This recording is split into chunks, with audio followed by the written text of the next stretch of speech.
Bonjour à toutes et à tous, je m'appelle Étienne Klein, j'ai le plaisir et l'honneur de parrainer non pas le Festival de Cannes, mais les rencontres de Cannes, ce qui est beaucoup mieux. Malheureusement, je ne pourrai vous rejoindre que samedi matin parce que sur les conseils de François Lapeyroux, avec qui j'en ai discuté, j'ai dû faire un choix et ce choix a été d'assister cet après-midi à la remise du diplôme de Supélec, à la promotion dans laquelle se trouve mon fils Paul. Et pour des raisons de bonheur familial, j'ai suivi son conseil. Le thème de nos rencontres, c'est Demain, l'humain, où voulons-nous aller? Thème passionnant.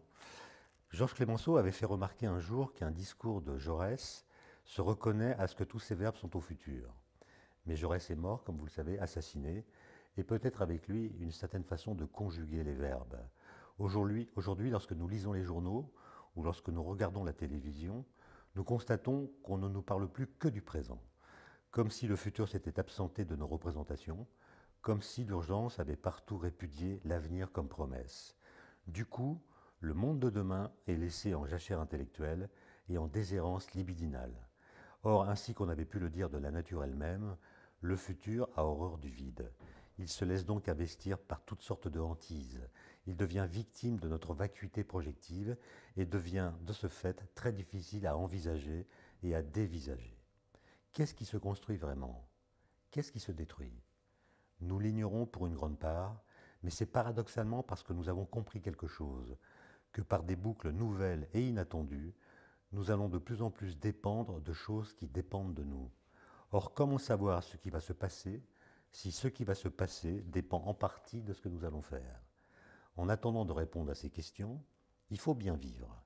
Or, vivre implique d'accorder à l'avenir un certain statut, ce qui suppose de l'investir avec des idées, des projets, des représentations et surtout des désirs.